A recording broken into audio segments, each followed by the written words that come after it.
psychologically sirni sun mootummaan sun naannoon sun keessa jiru yoo sirriitti hubatiin tarsiimoo baasuu hin danda'amu. Tarsiimoon haala qabatamaa irratti strategic assumption waan jennu jira. Faaktii fudhatteeti faaktii irratti hundooyiteeti tarsiimoo baaftaa jechuudha.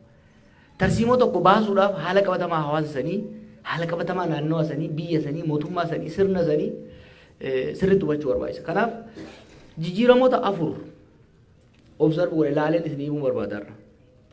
Waan hoggaa gubbarra ilaalan hin mul'anne garuu siyaasaa biyya sanii, hawaasummaa biyya sanii fundamentaalii jijjiiree jira sirni amma jiru kun. Waa afuriin isinitti himu. Tokko commercialization of politics. Biyya sanitti siyaasaan shilingii sumuni taate amma. Xiqqoo irra irra turtan beekuu dandeessan ta'ee dargiis ta'ee Hayilesillaasees namni hedduun jirtanii warra turtan. Dur biyya san keessatti namni aangoo qabachuu ka barbaadu istaatasaa fi obbo Abalu jedhamuu fi Ato Abalu jedhamuu fi aangoo qaba bulchaa aanaati bulchaa godinaati daanyaadha jedhamu istaatasii fi psychologically istaatasii fi amma maaltu dhufee namni amma aangoo ka qabatu purely for financial reasons. It is very important to notice this. Maalifi akkaataa statement akka mootummaan behave itti godhu hedduu shape godha. Namni duri aangoo ka qabatu aangoo ni qaba. Inni bar bulchaa waan kanaati. Inni bar director waan kanaati jedhamu rafi. Amma akkasii miti. Namni amma aangoo kan qabatu ittiin sooramuudhaafi. Mallaqa ittiin qabachuudhaafi. Kuni maal fidee ni fakkaate? Dura amma namni sila bulchaa kantiibaa irra fakkeenyaaf ministeera turre aangoo guddaa qaban sadarkaa federaalaatti ministeera guddaadha. Amma namni ministeera irraa hajaan qabu amma namni kantiibaa magaalaa baddeessaa ta'uu isaa wayya ministeera ta'uurra ministeera tokko ta'uurra. This is very important. Namni amma nama ministeera ta'uuf caccabuun agartu. Nama kantiibaa ta'uudhaaf deemu agarta. Lammaffaa dura amma sadarkaa federaalaatti prime ministeratti aanee foreign minister ta'uu barbaada ture namni. Akkasii miti. The second highest high profile position was foreign ministry. Amma kun nafee namni eessa dhaquu barbaada? Bakka keessattuu meeshaan alaa bitamtu waa irraa cirachuu barbaadu dhaquu barbaada. Ministeera tokko keessatti ministeera guutuu ta'urra ministeera tokko keessatti ministeera sadaffaa ministeera deetaa sanii gadi sadarkaa daayirektaraatti seenuu barbaada jechuudha. Militarii keessattis jeneraal abbaa urjii sadii ta'e fiildii irra takkaa'u bakka tokko diviizhinii komaandii gochuurra loojistikii irra bittaaf gurgurtaa irra hojjechuudha barbaada jechuudha. That country has been reconfigured. It's really reconfigured. Kanatti ta'eetiin laale sirriitti. Kanaaf akkaataan sirni ammaa kuni siyaasaa biyya sanii commercialize godhee jira. Kuni amma ifatti dubbataa turan beekta nuun galle gaafa dura gallesan namni tokko ministeera bulchaa aanaa ta'e takka bulchaa godinaa ta'e waggaa 3 keessatti yoo mana hin qabaatin yoo bakiinaa hin qabaatin maaloo ministeera ta'e yoo maaloo bulchaa ta'e jaama ture. Amma yoo gartan Finfinnee keessatti naggaateen ciccimaan warri waa'ee mallaqa bulchitoota biyya sanii amma even sadarkaa gadi aanaarra jiran hoggaa laaltanii hoggaasii wajjin ta'anii haasayan barcaa irratti haa taatu taasisaatti bakka feetetti deeqaa 5 booda siyaasaan haasayan deeqaa 5 booda mallaqa haasayan. It is very interesting. One change tokko kan hin argine kuni siyaasa biyya saniitiif nageenya biyya saniif rakkoo uumaa jira. Keessatti namni waa'ee siyaasaa waliin haasa'ee waa'ee ideoloojii waliin dibeet gochuun hafeeti waa'ee mammataa dibeet hafeeti transactional qofa akka ta'u. Meeqa naa kennita meeqa baasa. Fakkeenyaaf bulchaa aanaatirraa bulchaa godinaa seenuudhaaf mallaqa guddaa makfaata allabbe. Injiru jechuun dura amma fakkeenya dheetii abaluu harka kennitee deeggartee maal caasaadhaan ol baataa akkasii miti. Amma akkasitti deemee jechuudha. The state has been captured by commercialized political elites. kuni gara fuuldura baay'ee na sodaachisa. Maali? Biyyattiis ummataas humna alaatiin waan saaxilu natti fakkaata.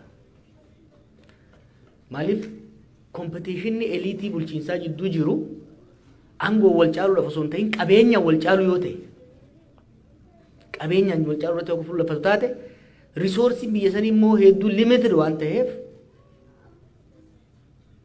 dantaa biyyaa dabarsanii gurguruudhaaf waan saaxilaman natti fakkaata. Waan tokko tokkos argaatiin jira. San tuttuqee deebi'ee zabdiyyaan bu'u garuu tokko wanni na hubachuu qabdan commercialization of politics incredibly fast fidee jira. Kuni waan gaarii waan hamaas qabaachuu danda'a. Probably eliitiin transactional ta'e compromise ta'uu danda'a. Compromise gochuu irratti waliin haasa'uu irratti saxxoo maqqabal jedhamu saniif karaa banuu danda'a ta'a. Gara biraatiin garuu dantaan uummataa dantaa hawaasaa wanni jedhamu namni siyaasaa ka seenu public interestiidhaaf osoo hin ta'in purely financial interestiidhaaf ta'a deemuun kun by the way amma OPDO fi yaadee qofame kan hin jechaa jiru. Even namoonni qabsoo keessa yeroo dheeraa turan hidhamanii cabanii miidhamanii aboo kana booda waggaa laalan hiriyaan isaa duroome mana ajaa'ibaa qaba. Makiinaadha oofaa san qofa osoo hin ta'in bakka biraatii immoo mana qabaa dachii qabaa. Kanaaf namnummaan qabsoo keessa tures aboo maaliif irra akkadha jee gara waan kana dabalamuutti argaa jirra jechuudha. So one change is commercialization of politics. Kalamaffaa PRization kan jennu. Biyya san keessatti wanni dalagamu hundi gaafa yaadee geegalee amma garuu saffisaan dabale. Kunis maali? Projektiin tokko waggaa dalagamu jireenya uummataa jijjiiruudhaaf yookiin immoo biyya guddisuudhaaf osoo hin ta'in daily news yeroo yeroodhaan just guyyama saniif namni sun ittiin faarfamuu mootummaan sun ittiin faarfamuu irratti fuulleffata jechuudha.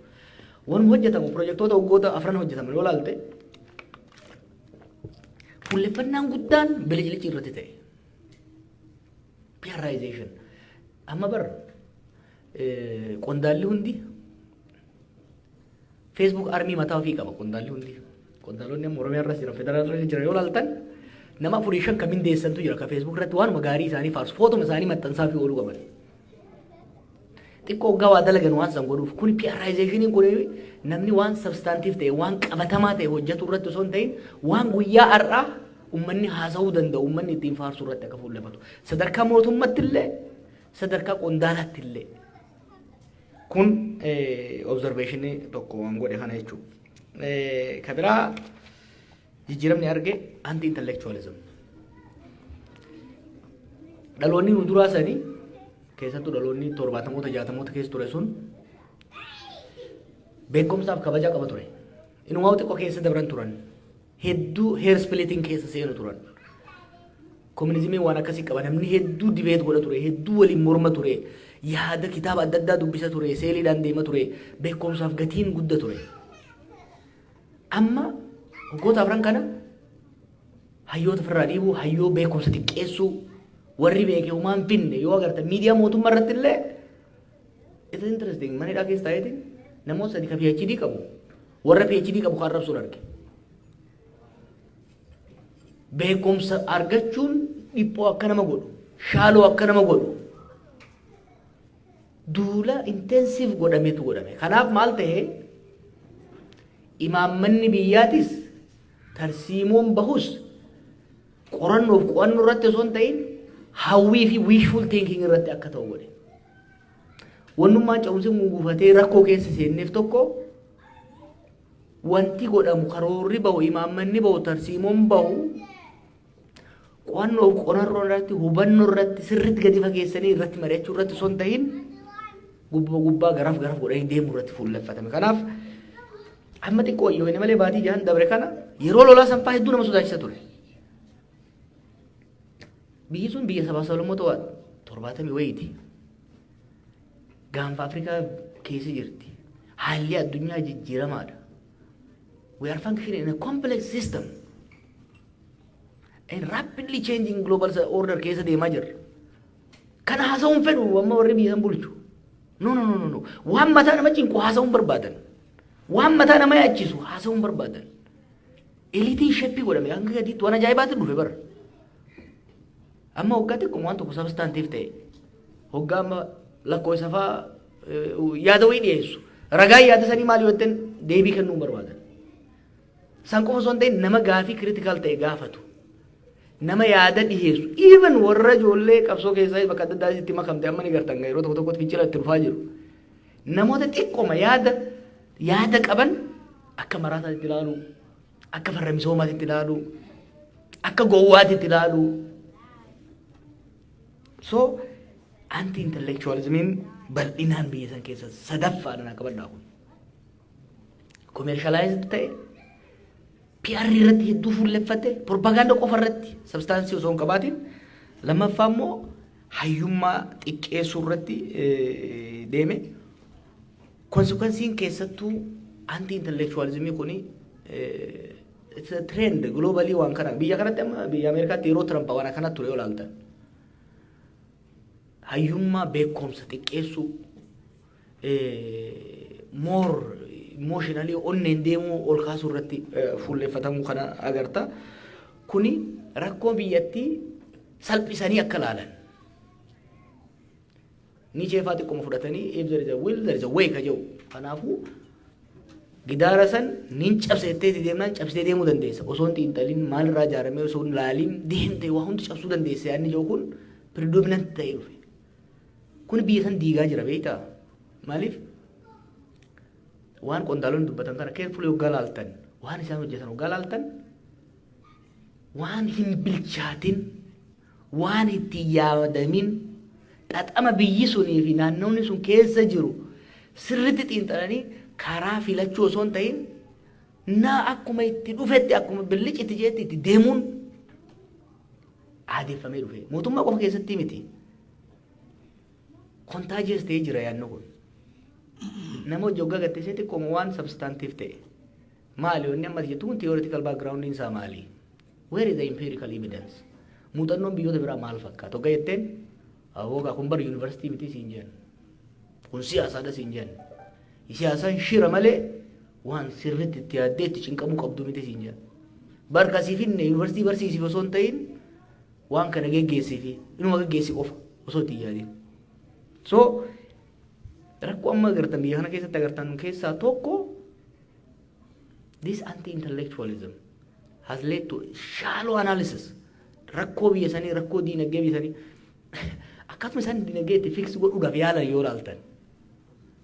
Akkaatuma amma dhugaan eegan bahee booda qondaalota tokko tokko argeen ture.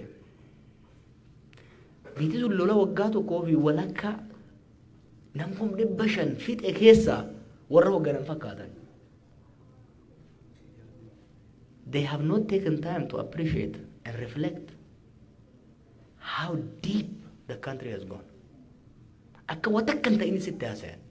Maaliif jee hoggan laalu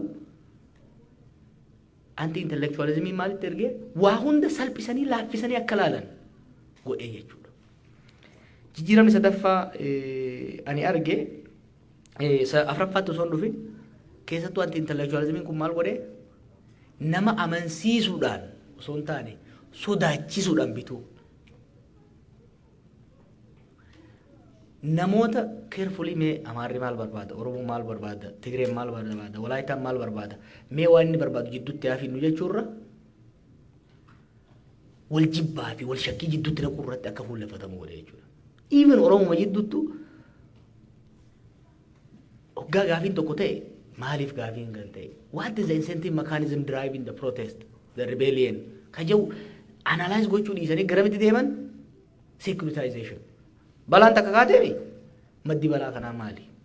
Kana yoo goone maaltu ta'a? Jaanii ilaaluun hin jiru. Waraanuma itti erguu taate jechuudha. Ibidda belbalaa jiru irratti ibiddi kun maa belbalaa? Dhiiroo margatu goggoge moo? Biyya santu gaasa qaba moo jechuun osoo hin jiraanne belbalaa jira itti beenzilumatti naqaa jiran jechuudha. Kanaaf anti-intellectualismiin biyya san keessatti rakkoo guddaa uumaa dhufee jira. Fourth, cruelty. Biyyi sun lola keessa turte erguma jaaramtee kuniif waan haaraa miti. Garuu wanti haareen hoggaata asaanaa kana dhufe gara jabeenna namaati. humna hidhate qofaa miti mootummaa gaafii warra riphee lolaa qofaa miti gara jabeenyi dhufe viidiyoo amma intarneet irratti agartan kana kareeffa guban ka lubbuun guban bakka takka qofa miti miti kataa jiru it's happening across the country namni lubbuu wal gubuun it's happening across the country dullatti manatti ol dhiibanii itti qabsiisuun it is happening across the country. It is being done by all actors, organized or disorganized. San qofa miti. Isinuu itti seenuu jirtan amma kana maal desensitize ta'e namni. Nama lubbuun guban arganii guyyaa tokko haasa'e namni. Guyyaa lammataa bira kute. Amma nuti gabaas tokko tokko waliin qabdee hidhamaa baasanii ajjeesuun miskiina fixuun maal inni waggaa kaanu akka waan guddatti ilaalamu even in the society cruelty waan biyya san durin jirree wani janto kun jiraami durin jirreen biyya san dhufe jira so kuni maal godhe kufaatii diinagdees dhumaatiin namaas diigamuun biyyaatis akka waan normaal ta'etti hawaasninis mootummaanis sirnis akka fudhatu godhe jechuudha. Amma rakkoo biyya sanii nama biyya sanii irra faranjii hojii waggaa haasa'u galaaf dur rakkoo teenya nuuf galaa beektaa faranjiidhaaf hubachiisuun nutti ulfaata ture. Amma daqiiqaa 5 keessatti faranjiin biyya feetee rakkoo biyya sanii ni hubatte waggaan ittiin. Namni biyya sanii garuu normalize godhe cruelty hammeenya cruelty kana fudhatee normalize godhaa dhufe jechuudha.